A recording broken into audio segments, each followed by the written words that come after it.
Hello viewers, आज मैं आपको ब्लैक बुक से ईडियम्स एंड फ्रेजेस को मेमोराइज़ करने के लिए बहुत ही रिलेटेबल ट्रिक्स बताऊंगी, जिससे ये आपको बहुत जल्दी मेमोराइज़ हो जाएगा। ठीक है, तो हम पहला शुरू करते हैं। A bad hair day. आप इसको ऐसे रिलेट कीजिए कि जैसे मान लीजिए लड़कों के लिए एवं लड़कियों के लिए बाल जो होता है वो बहुत इंपॉर्टेंट होता है। तो जब जिस दिन से उनका हेयर फॉल स्टार्ट होता है तो वो उनके लिए बहुत ही मनहूस दिन होता है। तो हम क्या लिखेंगे? अ बैड हेयर डे, मतलब बहुत ही मनहूस दिन। A day on which everything seems to go wrong. जिस दिन सब कुछ गलत हो जाता है उसको हम क्या बोलते हैं? A bad hair day. ठीक है। A bit off patch, sorry, a bad patch. A bad patch का मतलब ऐसे समझिए कि जैसे कि ये कंप्यूटर की लैंग्वेज में पैच का इस्तेमाल बहुत होता है। तो जैसे मान के चलिए कि आपका कंप्यूटर अच्छे से वर्क नहीं कर रहा है तो आप क्या बोलेंगे? It is a bad patch.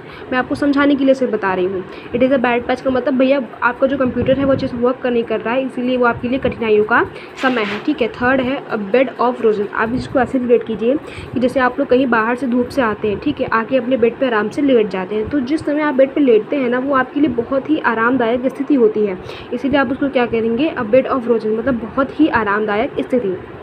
ठीक है। An easy and happy situation. ठीक है। अब बी हाइव। अब बी हाइव का मतलब समझिए, बी का मतलब यहाँ पे मधुमक्खी से लगाइए कि जैसे मधुमक्खियाँ हैं तो वो लोग क्या करती हैं कि वो लोग एक नहीं रहती, जहाँ भी रहती हैं अपने झुंड में रहती हैं।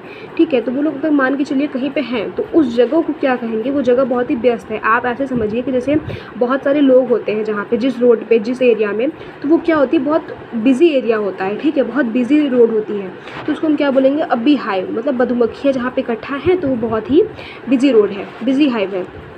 ठीक है। अ बिग ड्रॉ। बिग ड्रॉ का मतलब होता है एक बहुत ही बड़ा अट्रैक्शन। आप इस कुछ चीज़ को ऐसे समझिए कि जैसे आप अपने किसी भी आइडियल को ले लीजिए, ठीक है, कोई भी हो सकता है, आप उसको लीजिए और आप उसको समझिए कि भैया वो मेरे लिए एक बिग ड्रॉ है, मेरे लिए बहुत ही बड़ा आकर्षण है। तो उसको हम क्या बोलेंगे? A big draw. अच्छा, छठवां है a bird in a hand is worth two in a बश।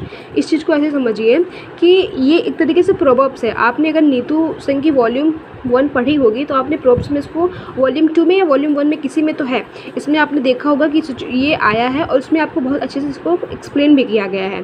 ठीक है। तो सातवें पर हम आते हैं। इसका मतलब होता है कि अगर मान लीजिए आपका कोई दुकान पे जाते हैं, ठीक है, तो वो क्या बोलते हैं? भैया उधारी हम नहीं देंगे। तो नगद का जो काम होता है वो ज़्यादा अच्छा होता है उधारी के काम से। तो इसका मतलब ये होता है, आप उसमें से देख लीजिएगा तो उसमें बहुत अच्छे से तरीके से समझाया गया है। अच्छा, सातवां है a bird's eye view. A bird's eye view का मतलब होता है चिड़ियों की नज़र होती है, बहुत तेज़ होती है। मैं इसको समझाने के लिए बता रही हूँ, उसका रियल में मीनिंग ऐसा नहीं होता है। ठीक है। अब बर्ड आई व्यू का मतलब है आप ऊंचाई पर हैं और बहुत ही अच्छे से क्लियरली जो है वो देख पा रहे हैं। इसका मतलब समझिए जैसे कि ईगल्स वगैरह होते हैं ना, ईगल्स हो गया या गिद्ध हो गया, ये लोग क्या है, बहुत ऊंचाई से, बहुत दूरी से ही बहुत अच्छे से विस्तृत जिसको बोलते हैं ना, दृश्य जो है वो बहुत अच्छे से देख सकते हैं। सातवां है अ ब्लेसिंग इन डिस्ग्यूज। डिस्ग्यूज का मतलब होता है भेष बदलना और ब्लेसिंग का मतलब होता है अच्छा दुआ, है ना। तो ब्लेसिंग इन डिस्ग्यूज का मतलब होता है दुख के भेष में सुख। ठीक है। जो दुख है, जो सुख है, वो भेष बदल के आया है दुख के रूप में। ठीक है। आठवां हमारा हो गया। अब है अ ब्लू आइड बॉय। अ ब्लू आइड वर्ड का मतलब है जैसे कि आंखों का तारा होना। इसका मतलब होता है one who is a favourite. ठीक है। तो इसको आप ऐसे समझिए कि यहाँ पे बॉय की जगह पे आप अपने अपने से मान के चलिए कि गर्ल है। ठीक है। तो ब्लू आइड गर्ल, तो ऐश्वर्या राय है, उसकी आँखें जो है नीली हैं, तो वो बहुत सारे जो लोग हैं उसके फैंस हैं, वो उनकी फेवरेट है। ठीक है। अब ब्लू आइड बॉय का मतलब समझिए, अब ब्लू आइड गर्ल आपके मान के चलिए तो ऐश्वर्या राय क्या है, बहुत सारे लोगों की फेवरेट है, जिसको हम क्या बोलेंगे? One who is a favourite, जो आंखों का तारा होता है इन हिंदी, तो उसको ऐसे हम बोलेंगे। 10वां है अ bolt from the blue. Bolt from the blue का मतलब होता है आकस्मिक घटना, समथिंग अनएक्सपेक्टेड एंड अनप्लीजेंट। ठीक है। अ बोल्ट फ्रॉम द ब्लू।